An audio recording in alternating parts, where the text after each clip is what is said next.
Je, unajua ni taratibu zipi za kisheria ambazo unapaswa kuzifuata pale unapohitaji kununua ardhi kutoka kwa mtu au kutoka kwa shirika lolote?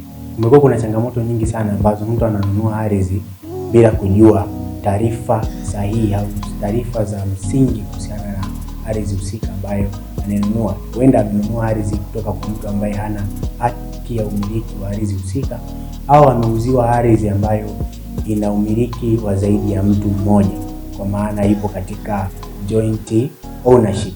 Hii ni BM Lextalk na mimi ni Francis Bernard, mwanasheria. Nitaenda kukufahamisha juu ya vitu vya msingi ambavyo unatakiwa kuvizingatia kabla ya kununua ardhi kutoka kwa mtu au shirika.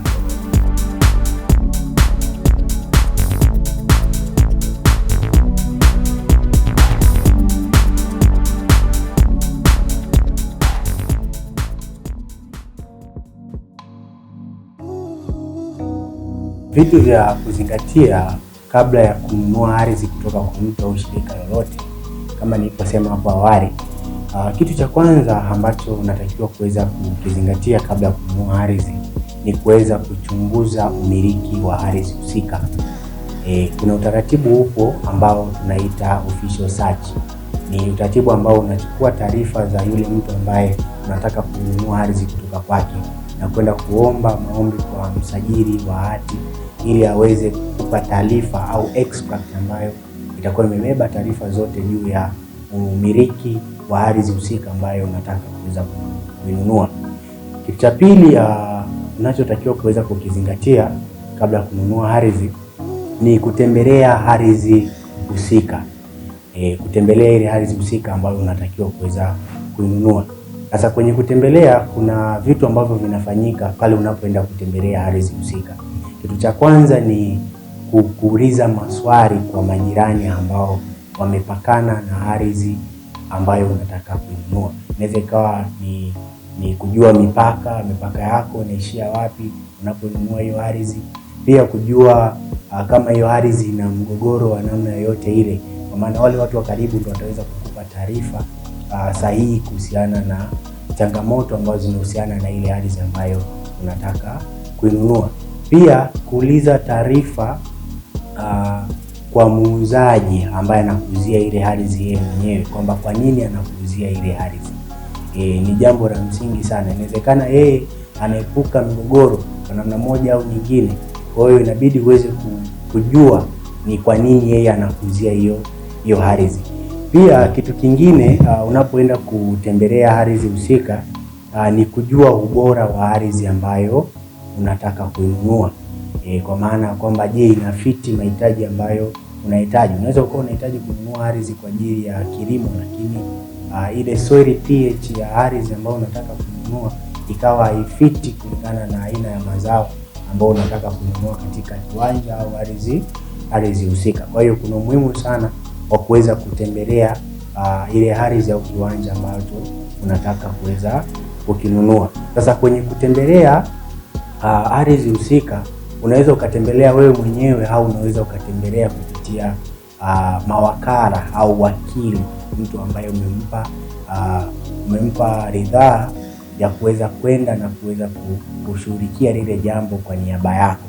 Sasa chochote kile ambacho kitakachoendelea au kama kuna kasoro ambayo yule mtu umemwagiza kwenda kutembelea ile eneo husika hakuweza kuitambua kasoro hiyo, kisheria tunasema kwamba wewe una imputed au constructive notice juu ya taarifa zile ambazo yeye aliweza kwenda kuzifuata katika lile eneo ambalo unahitaji kuweza kununua.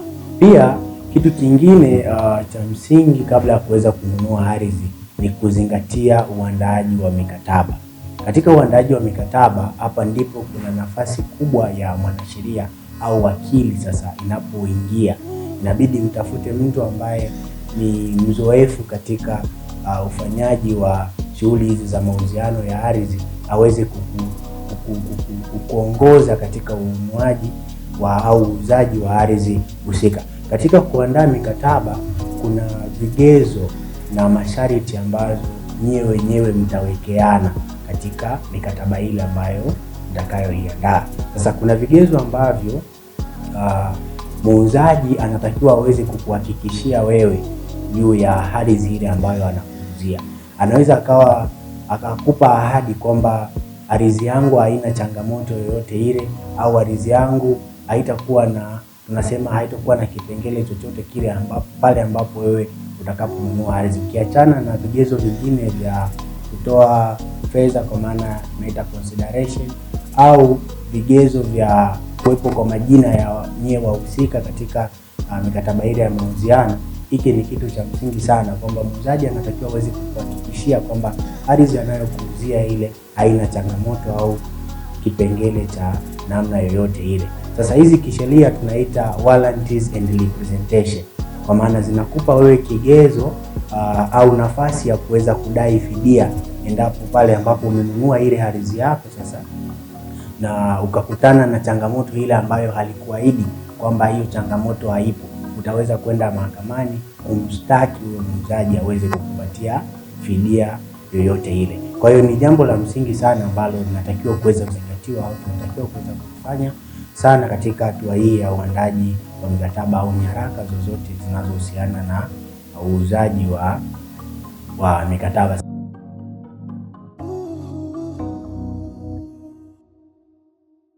Katika kuandaa mikataba hii ya uuzaji wa ardhi, kuna kusaini mikataba ile. Unatakiwa uwepo wewe mwenyewe na kuweza kusaini, kuweka saini yako mwenyewe katika mikataba ile. Usimtumie mtu yoyote yule ambaye sio mhusika katika uuzaji wa mikataba ile. Hii ni kuepusha changamoto zozote endapo kukawa na migogoro kwa namna moja au nyingine. Kwa hiyo pande zote mbili mtakiwa mwepo na muweze kusaini zile nyaraka zote za mauziano ya ardhi.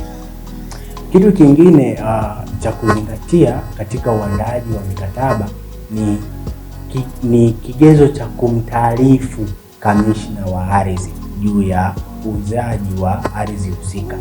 Kisheria, sheria ya ardhi inahitaji kwamba unapotaka kuuza ardhi kwenda kwa mtu mwingine au kununua ardhi, mkataba yenu ile au mauziano yenu ile ya ardhi inatakiwa yaweze kupata kibali kutoka kwa kamishna, au kamishna anapaswa kuweza kutaarifiwa juu ya uuzaji ule ambao unafanyika.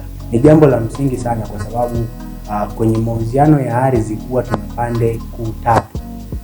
Pande ya kwanza ndio hiyo niliyosema ya kamishna wa ardhi, anatakiwa aweze kuhusishwa katika mauziano ya ardhi. Hii ni kwa sababu kamishna wa ardhi anasimama kwa niaba ya Rais wa Jamhuri ya Muungano wa Tanzania, ambaye amepewa dhamana ya umiliki wa ardhi zote zinazopatikana nchini Tanzania. Ukisoma sheria ya ardhi inazungumza mambo hayo. Na pande nyingine ni muuzaji wa ardhi pamoja na mnunuaji au mnunuzi wa ile ardhi.